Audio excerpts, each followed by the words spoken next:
heartbreaking, and almost hopeless. That's how many of us view the world in times of crisis and pain, especially when we witness ongoing and extended events that challenge the very values of humanity. It's hard to see a way forward and even harder to know how we're supposed to keep going. I know that feeling all too well. You get caught up between your life as it is, your values, your roots, the painful reality, and this complex wave of emotions. I know that feeling all too well. I'm Lebanese, I'm Arab, and above all, I'm human. Hello and welcome to With Samar Naeem, where I understand and respect that every journey and experience is unique, but we can always find some common ground to start with. It's very important for me to highlight that this video is not about any political view or argument. It's about what we experience as humans, trying to make sense of all the painful events. Stay with me till the end, as I'll be exploring some perspectives on how we can navigate our emotions without actually feeling paralyzed by them. My hope is for this to help you in your journey of understanding yourself through times of crisis, and how we can all connect with the world's pain without losing ourselves in it. So let's figure this out together. If you've ever felt guilty for celebrating life during times of tragedy, know that you're not alone. It's almost like you feel guilty for feeling happy. And this relates to survivor's guilt. Have you ever heard about it? It's something a lot of us feel, especially during times of crisis and traumatic events. And the best way I can describe it is, it's like this quiet yet heavy ache, almost like a question hanging in the air. Why? Why is this happening? And why am I here, safe and comfortable while others are suffering? See, survivor's guilt is incredibly complex, and it often shows up in ways we don't even expect. Sometimes it's just this lingering sense that maybe somehow we don't quite deserve what we have. It's a mix of guilt and even shame, making us feel almost like we should step back from any emotion that doesn't seem to align with what it's like to show solidarity. It's as if there's this invisible line we cannot cross out of respect for others who are suffering. And this feeling can grow. It can make us hold back in ways we might not even notice at first. We might find ourselves avoiding certain feelings like happiness or even celebrating our own small wins. It's almost as if we're censoring ourselves, questioning, doubting, and maybe even stopping ourselves from enjoying the little things that once felt natural. For example, I went through this personally. My daughter received a certificate, and it was something I was so proud of. It was her first certificate, for God's sake. Normally, I would have shared it, maybe even made a post about it to celebrate with everyone and spread the joy. But during that time, things were so intense, and I felt that sharing it would somehow be insensitive. I did share the news with some members of my family, yes, but I couldn't bring myself to share it publicly like I usually do. It was my way of being mindful and respectful, but also that hesitation was part of my own survivor's guilt. And it doesn't stop at celebration. We start questioning ourselves even over the smallest of things, like a headache. We might catch ourselves thinking, who am I to complain about a headache or something so small when there are people going through unimaginable pain? See, it's this tendency to minimize our experience, to downplay our feelings because, in comparison, they feel trivial. But the truth is, this doesn't make our emotions any less real. There's another layer to this helplessness and confusion, and that's the struggle of deciding how to handle our emotions in times of crisis.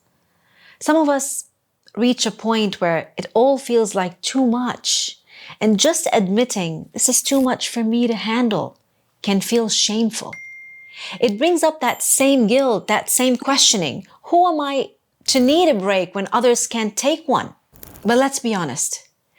If it's just you and me here, did you ever feel that way? Like your heart or your mind can't take it anymore? Like your life is tilting off balance with every new update? If you said yes, thank you. And I understand.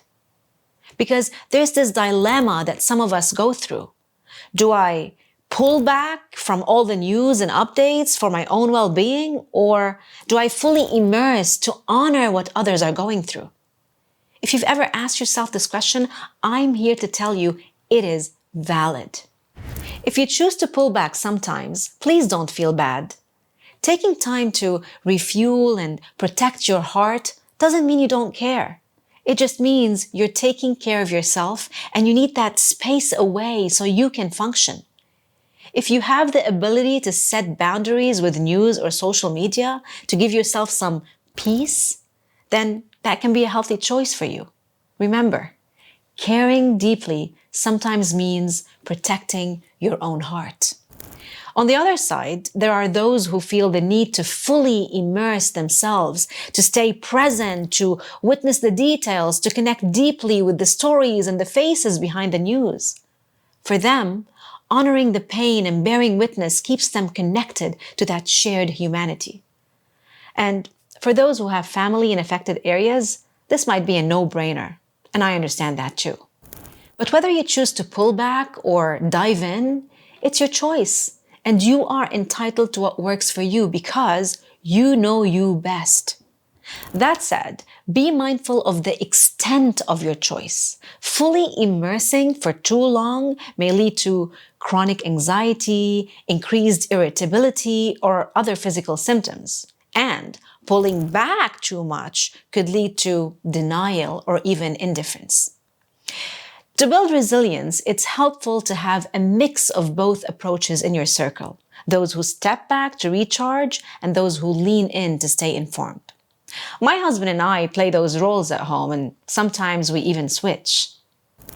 So remember, pause, breathe, and give your heart moments of rest.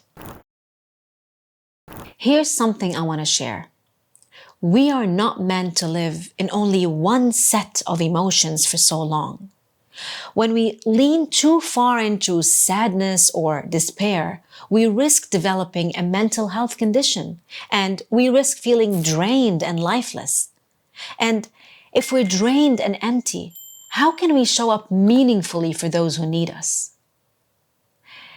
I'm here to remind you that you cannot pour from an empty cup. If you want to give hope, you need to hold hope within yourself. If you want to give joy, you need to hold joy. And if you want to give peace, you need to hold peace. To maintain our emotional resilience, we need to allow ourselves to feel a wide range of emotions. When we honor our needs, we show up with fuller hearts. But if our cup is empty or only filled with sorrow, sadness, and guilt, then what are we truly giving? In essence, we are all different. We may be united by pain and by a shared humanity, but what we value, how we cope, and how we show up and show support are unique to each one of us. Some of us offer support quietly, doing everything without sharing or talking about it. Others feel the need to share and post publicly about what they're doing. And there are some of us that may seem to carry on with their life, sharing moments of joy or celebration to uplift themselves or maybe even uplift others. The point here is we rarely know the full story behind what others choose to share or keep private. For example, on social media, you might see someone posting a comic sketch or offering makeup services or promoting a product, and you might think, can't you just stop? Can't you just stop posting these things and show some respect to what's happening? But who's to say that by sharing what they share, they are not supporting in their own way? What if What if that's their way of coping and bringing a moment of relief to someone else? What if that's how they make a living and keep their dignity intact? Just what if? Should they stop just because someone might see it as insensitive? Okay. What if I told you this? We are the stories we tell.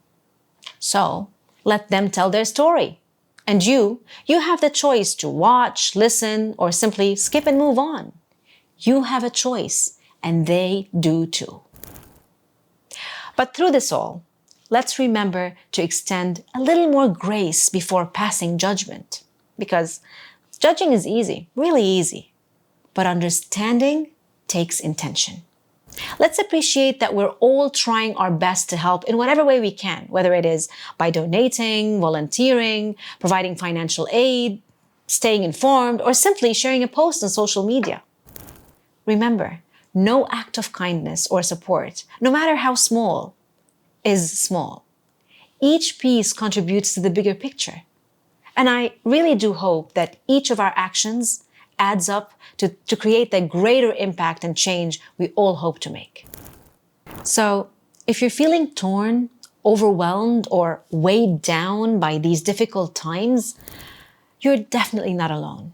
These feelings are part of being human, and together we can navigate them by honoring our full range of emotions. And try to remind yourself that you can hold both the sorrows and joys in your life without feeling like you're betraying those who suffer.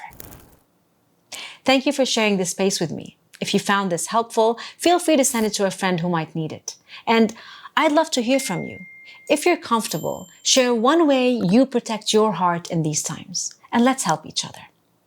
And always remember, you've got this. See you in the next one. Ciao.